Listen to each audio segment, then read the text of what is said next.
Hey everybody, thanks so much for joining me today. I am talking to Kamal Johnson and Frank Egypt of the Magic Think Tank podcast. And they are personalities, content creators, and Pacific Beach residents who we are going to discover a little bit more about what they are about today and who they're trying to reach. And guys, thanks so much for joining me. I appreciate it so much.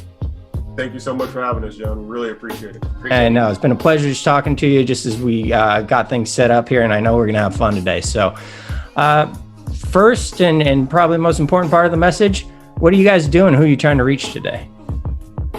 Well, the people I'm trying to reach is basically people that look like us and sound like us, but want to endure the news, such as like PBS. PBS News, maybe a little Fox News here and there, just depending on, what content they talk about. Sometimes they be. But we want to be kind of like how, I don't know if you heard of the show, Desus and Mero. I'm not sure I know that one. Yeah, well, they're on the East Coast. They be into a lot of politics in New York and all in that area. We want to be like that out here in California. And we talk about sports at times and current events and politics and things of that nature. Okay, so we're talking, you mentioned John Oliver when we were talking before, sort of a worldview, and you're bringing your own flavor to it, and you are reaching an audience that maybe wouldn't be watching John Oliver or PBS or some of those things. Exactly. Yes. So that's basically like a 20,000 foot view on what's happening, what's important to us, what we figure people should probably be paying attention to at times, and we bring a level of humor to that conversation. So then we love sports, we love music, and just like every other red-blooded American. So we kind of tap into those things. But like he said, a lot of people in underserved communities don't necessarily pay attention to the news because they don't think it pertains to them. Yeah. So we want to have a voice for them that speaks to them, to get news that people in this world today wouldn't necessarily be paying attention to. People don't consume news the same way they used to. People used to rely on MSNBC, CNN, Fox News, PBS to get their information. Now people are on their phones, and they're listening to podcasts. They're listening to, content created by people, and that's how they consume their news. We want to make sure they're consuming the right things. And like I said, when you bring a level of humor to it, it makes it a little bit easier to digest. Sure. No, that's great. I appreciate it. Well, how are people going to find you? Where should they come to get your content? All right, for the potters out there, you gotta on SoundCloud, Google Podcasts, and Apple Podcasts. All you gotta do is type in the Magic Think Tank. Bam, we appear. Yeah. You'll see us. Very good. Give us a few minutes, just a little bit about how you guys got into the business. How did you find yourself in the podcasting world? So Kamal has always been into content creation. Obviously, I like to consume, content that people create, and he's been a great friend of mine since we attended San Diego State. So it was like 05? Yeah. Woo! So San Diego State, all right. Yeah. So we created a great relationship, but as we sat around, we would always just talk about current event and news, and people would always come around. They would gravitate to us. They would listen to what we were saying. People would literally just come to our house just to hear us talk, basically. Yeah. So we always felt that was interesting. Fast forward years later, Kamal is creating his own content. He has his shows on YouTube. He's created his own entertainment brand and company, and some things were misaligned with what he was doing, and he was trying to find a new way to be able to get out current news. His other shows are more of review shows, so they're shorter, but he isn't able to deep dive into things. Yeah. So when I come over to hang out with him, we would be talking about current event and news. And I just, one day I was like, dude, how about we just do a podcast? We can get the news out. People want to listen to us. People want to consume the way we talk about things. Mm-hmm. And so that's how it was created. That's how it started, really. I mean, it was just, and I had been in his ear about it. And he's like, yeah, later. And, we just started. And it's something that he and I are both really passionate about. We're excited about it.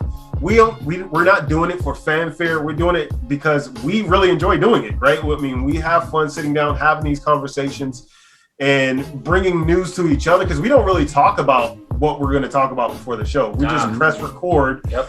He'll have things that he's written down that he wants to talk about, and I'll have things that I've written down that I want to talk about. So some of this news is just brand new to him. He's never heard it, and some news that he has for me is brand new to me, and I've never heard it. So it really, you get our true and honest reaction to current event news or sports, entertainment, whatever. So and I think that in times like these, when things are tough, everybody needs a laugh. Everybody needs to be able to let their hair down a little bit and have fun, but still get the news that they need and the information. Yeah. So we felt that we could, kind of slide into that niche.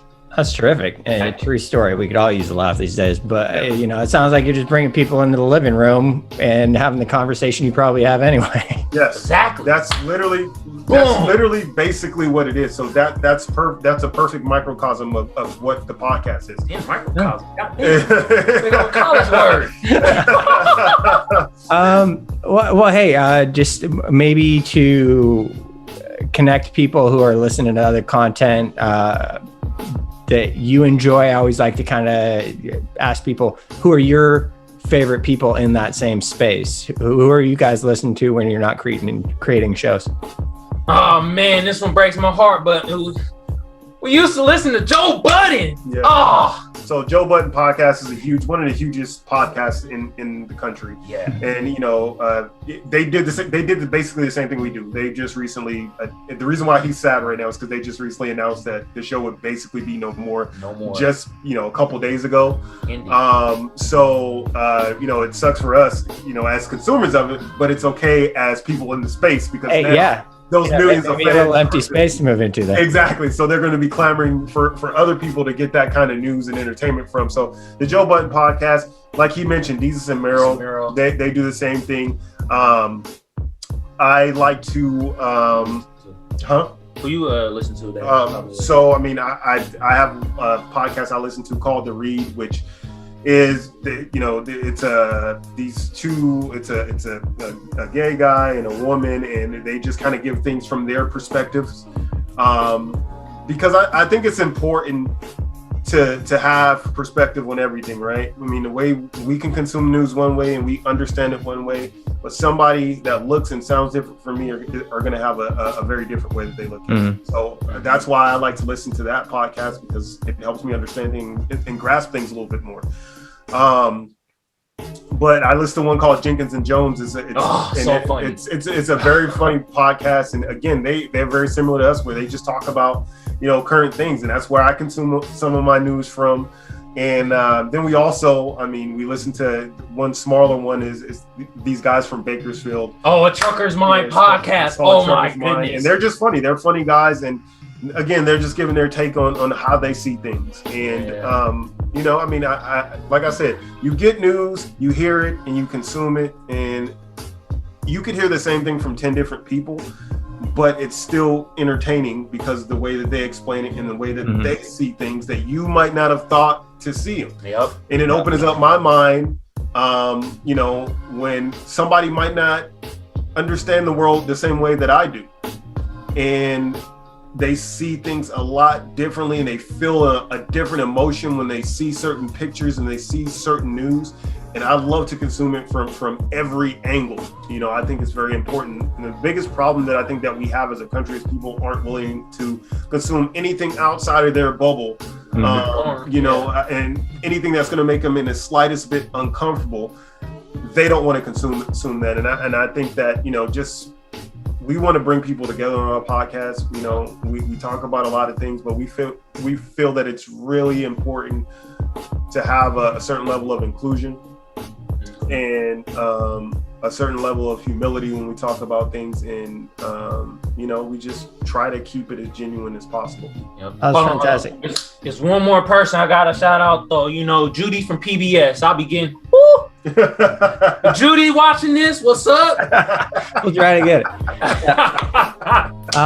No, it's fantastic. And I think it's interesting because, we're living in a day and age where I feel like on the surface, you really can set yourself up for a little echo chamber and just create your bubble and ignore everything.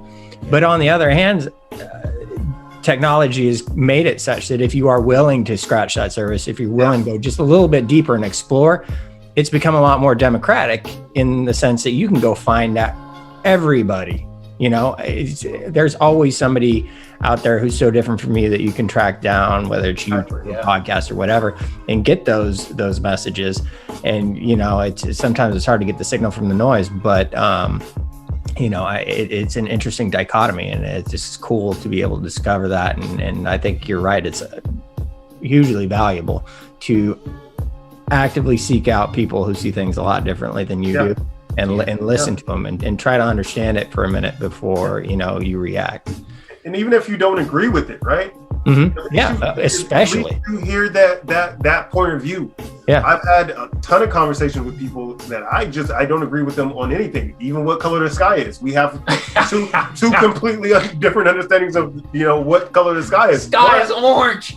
But at the same time, it allows me to understand, okay, the psychology behind this person and why they feel that way, why they think their way, what their background is, and to me, that's just so important, man. It's just, you got to open yourself up to hear things that you might not want to hear and you might not want to agree with. But so what? Right. If you don't agree with it, you just don't agree with it. But listen to it. But you challenged your belief, and it either stood up or it didn't, and that's how you grow. Exactly. Yeah. No, I get it. Okay, guys, part of the point of us talking today is that we're all in Pacific Beach, and this is a site devoted to the local community. So I always kind of like to ask, what are your favorite spots in PBE, or whatever you want to talk about? How'd you get here? What are your favorite things to do? Well, I mean, look, we used to come out to PB all the time during our college days. I mean, I think way too damn much. I think that's just a rite of passage, when you're in San Diego and you're 20 something, to hang out in PB. I mean, PB is a cool spot for people of that age. If you want to just come and hang back and don't have to worry about putting on a suit and tie to hang out, you want to just put on your cargo shorts and sandals or whatever you wear on your days off. And look at Buns, go to Shore Club. What's some other spots? What's a nice little spot? MXN, nice little Mexican spot, near my spot. What else? I'm trying not to name bars. Okay. More bars, okay. Don't go to Thrusters. Okay. Don't do that. Your life might be in danger. You go to Thrusters, but go across the street to what's that bar across the street? Duck Dive. Duck Dive. You see? Yeah. Or Caddy Corner. There was that. That's not Dirty Birds, although they're right there too. There's Dirty Birds. Such a good spot. It's the Australian place. I'm blanking on it. What is that spot? I know a food spot though. People should go to Sandbox. Get the wings. Oh my God. Nice. To me, I mean, the thing I love about PB, man, is there's just like little worlds everywhere that you can visit, right? I mean, you could go, to the beach, that's one vibe, or you can go right up the street. And like I said, hit a bar. The food scene here is really amazing. If you enjoy sports, there's a ton of places you can go to watch the sports game. And then this place is just amazing for people watching as well. Yeah. So that's like one of our favorite things to do. You're so right. And it's funny because, I've been here for a long time as well. And I was telling you guys earlier, got here as a single guy. Flash forward, I got a family, and I, the rules even have changed. When I got here, you could drink on the beach. Yeah. Oh, really? Yeah. And in some ways I feel like we've grown up together, but I always roll my eyes a little bit when people are like, just, turn their nose up like, oh, PB, they've never been off Garnett. I think it's all places. And there's nothing more to it. And if you're 25 and you're there, you're too old and you're chasing your youth. But you get off Garnett and you get whether it's North PB up by Kate Sessions Park or Crown Point or the beach, Law Street, and in these different areas, and then even these little pockets of residential that you think are like, I would never, if you dropped me here, I would never guess I was in PB. It's cool. It's nice to get the word out about that and let people know that there's more to it than those places. Although now it's the beer in a shop place goes out of business and they open up a kitchen and tap. So I feel like it's all kind of. Well, I mean, I think one of the coolest things I think that happened during the pandemic, a lot of people went outside and they started to like look at things because the places were closed, doors were closed. Yeah. So people had to discover the community, discover nature. Yeah. And I would go to Kate Sessions Park before, and it's, you have sprinklings of people, but when you go during the pandemic, I mean, there's just so much going on there. Yeah. Hey, hold on. You know what else people discovered with the pandemic? What's that? Amy Schumer, if you get my drift. What? A lot more people done turned into Mario and got the magic mushroom. But outside of that, I mean, Kate Sessions Park now is just vibrant. It reminds me of kind of like Balboa Park. Yeah. Is where there's just so many people doing so many. I mean, you'll have, somebody getting married over here, and then, you'll have a Frisbee game going on right next to them. And then you'll have like somebody will have a dining area set up here. So it's just like so much going on up there. It's just great to see, the community being a community and just being together. Yeah, I agree. That's what it's about, man. And that's the whole point of this conversation is getting the community together. And it's great meeting you guys, and I appreciate it. It's so much fun talking to you. Let's. Can I ask PB a question? Yeah. Why so many dogs? Not a dog guy? I love dogs, but people it'd be too many dogs. Like the owner don't know how to take care of the dog. You don't deserve a dog, all right? The dog just walking the owner at this point. Yeah. The neighbor's dog just heard us. He's barking at us. Oh, that's funny. Well, hey guys, remind us again, what's the best way to reach you and the name of the show and all that? So the Magic Think Tank podcast, it's on all your streaming platforms. We're on, Apple Podcast or wherever you consume your podcast information from. Most people have iPhones. So just clicking that podcast button, that purple podcast button, and type in the Magic Think Tank. And I promise you, we won't waste your time there. Yeah. So you'll come there, you'll consume some news, you'll get some laughs, you'll have some fun, you'll hang out with us in our living room, basically, even though that we do it in our separate living rooms, right? But you'll hang out with us basically, for about an hour, and just consume some good news and have a good time, and we appreciate your ears and any comments. I mean, even if you don't agree with us, again, like I said, these are the people that we want to talk to. I love those. And maybe it would give me an opportunity for you to come on the show, because we're not afraid to have people on the show that we don't agree with. That's okay, and we're not gonna be demonstrative towards you.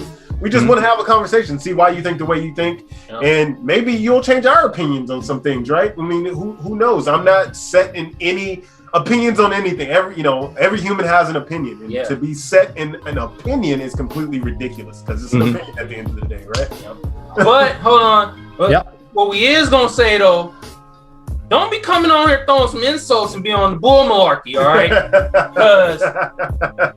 Because none of that. We want to have a conversation. I don't really think that's a conversation though. When you kind of lean into that, right? That's not really a conversation at that point. Some people could I know, but we're looking for people interested in conversations, in exchange. Exactly, an exchange of ideas, right? So if you want to talk about what you do, I don't care what your business is. Come on, let's have fun. Let's talk about your business. And get more of your information out there to people that you probably normally wouldn't have the opportunity to spread your message to. Well, guys, I look forward to that, because I enjoy talking to you a lot, and I will link to everything that you guys have mentioned as well, so people can find it as well. And I just want to thank you for your time. It's been an absolute pleasure, and I look forward to running into you out on the streets in Pacific Beach.